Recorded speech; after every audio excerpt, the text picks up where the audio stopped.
ایک دفعہ ایک ملک کا بادشاہ بیمار ہو گیا۔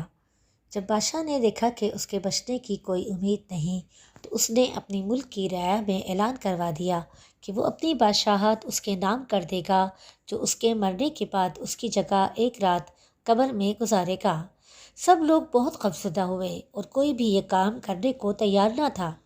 اسی دوران ایک کمہار جس نے ساری زندگی کچھ نہ جمع کیا تھا، اس کے پاس سوائے ایک گدھے کے کچھ نہ تھا۔ اس نے سوچا کہ اگر وہ ایسا کرے تو وہ بادشاہ بن سکتا ہے، اور حساب کتاب میں کیا جواب دینا پڑے گا، اس کے پاس سوائے گدھے کے اور ہے ہی کیا۔ سو اس نے اعلان کر دیا کہ وہ ایک رات بادشاہ کی جگہ قبر میں گزارے گا۔ بادشاہ کے مرنے کے بعد لوگوں نے بادشاہ کی قبر تیار کی اور وعدے کے مطابق کمہار خوشی خوشی اس میں جا کر لیٹ گیا اور لوگوں نے قبر کو بند کر دیا۔ کچھ وقت گزرنے کے بعد فرشتے آئے اور اس کو کہا کہ اٹھو اور اپنا حساب دو۔ اس نے کہا، بھائی حساب کس چیز کا؟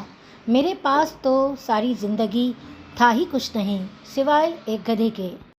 سب سے پہلے انہوں نے پوچھا کہ ہاں بھائی، فلاں فلاں دن تم نے گدھے کو ایک وقت بھوکا رکھا تھا؟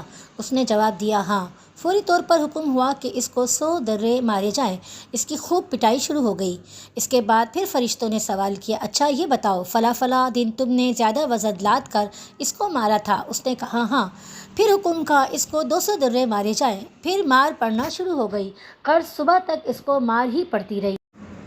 صبح سب لوگ اکٹھے ہو گئے اور قبر کشائی کی تاکہ اپنے نئے بادشاہ کا استقبال کر سکیں۔ جیسے ہی انہوں نے قبر کھولی تو اس کمہار نے باہر نکل کر دوڑ لگا دی۔ لوگوں نے پوچھا، بادشاہ سلامت کدھر جا رہے ہیں؟ تو اس نے جواب دیا، اور بھائیوں، پوری رات میں ایک گدھے کا حساب نہیں دے سکا تو پوری رعایا اور مملکت کا حساب کون دیتا پھرے گا؟